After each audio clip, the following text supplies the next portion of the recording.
Pour moi, le problème numéro 1 dans les grandes villes, c'est l'eau. Dans les années à venir, les problématiques liées à l'eau seront des problématiques mondiales. C'est la raison pour laquelle Dakar, avec son extension, avec sa démographie galopante, le gouvernement est en train de prendre des dispositions importantes pour régler définitivement la question de l'eau. La question de l'eau avec Keur Momar Sarr 3. 200 000 mètres cubes d'ici 1 an et demi vont arriver à Dakar, avec 50 000 mètres cubes avec la désalinisation de l'eau qui est ici au niveau des Mamelles.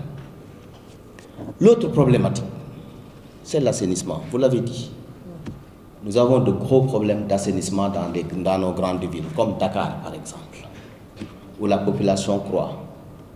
Et nous avons un problème d'assainissement, des problèmes d'inondation. Rappelez-vous, 2012, les gros problèmes d'inondation que nous avons eus ici à Dakar. Vous l'avez dit, le transport.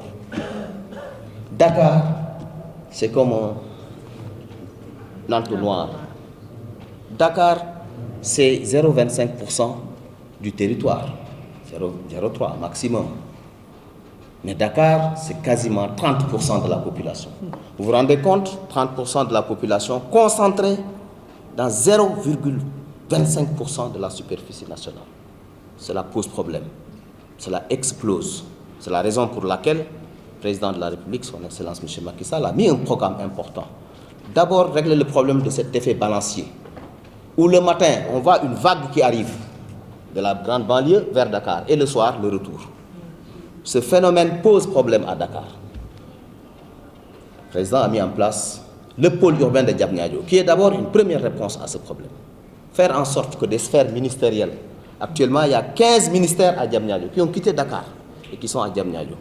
Créer une ville nouvelle à Diamniadio avec toutes les commodités, une ville moderne, avec des infrastructures sportives, des infrastructures de santé, des infrastructures d'éducation. Je pense à l'université Amadou Mahtar Mbow, 30 000 étudiants, etc. Donc, à terme, cet effet balancier va être équilibré. La ville, enfin une bonne partie en tout cas, va se déplacer vers cette zone et régler le problème. Ensuite, le problème du transport. Vous l'avez dit, le train express régional, le TER. Un train électrique, c'est le premier train électrique au Sénégal et dans la zone ouest africaine. Ce train express régional, d'ailleurs, nous devons avoir une bonne compréhension de ce TER. Ce n'est pas un train, c'est 15 rames, 15 trains. Et chaque intervalle de 15 minutes, un train passe. Vous ratez un train, 15 minutes après, vous prenez le suivant. C'est 15 trains, 15 rames, qui vont desservir depuis AIBD, Aéroport International Blaise jusqu'à Dakar. Donc ce train va transporter au moins 115 000 personnes par jour. C'est important, ça peut régler énormément de problèmes. Vous avez parlé du BRT, le bus rapide transit. 300 000 personnes vont se déplacer parce qu'on va créer des couloirs vers la grande banlieue, Guédiawaye, etc., des couloirs dédiés avec des bus électriques. Quand on dit électrique, ce n'est pas avec des fils, mais des batteries. Ça existe et ça marche bien. Donc ces bus vont transporter ce flux-là et vont créer une interconnexion entre le TER et les bus rapides transit pour évacuer tout ce flux de monde. Le problème qu'on a dans nos grandes villes, c'est un problème aussi d'aménagement du territoire. Nous n'aménageons pas suffisamment nos territoires. Or, vous avez parlé de plan directeur d'urbanisme, mais ces plans directeurs d'urbanisme doivent avoir en amont l'aménagement du territoire.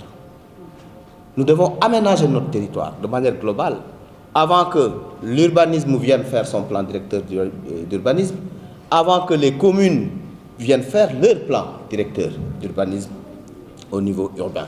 Et c'est ça également qu'il faudrait que les collectivités territoriales, Madame le maire, doivent intégrer. On ne peut pas laisser chacun, à ce qui le concerne, faire son aménagement à part. Ça fait désordre. Il y a un aménagement global du territoire sénégalais. Le problème qu'on a dans nos grandes villes, c'est un problème aussi d'aménagement du territoire. Nous n'aménageons pas suffisamment nos territoires.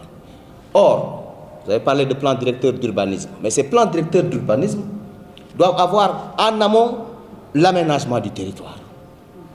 Nous devons aménager notre territoire de manière globale avant que l'urbanisme vienne faire son plan directeur d'urbanisme, avant que les communes viennent faire leur plan directeur d'urbanisme au niveau urbain. Et c'est ça également qu'il faudrait que les collectivités territoriales, Madame le maire, doivent intégrer. On ne peut pas laisser chacun, à ce qui le concerne, faire son aménagement à part. Ça fait désordre.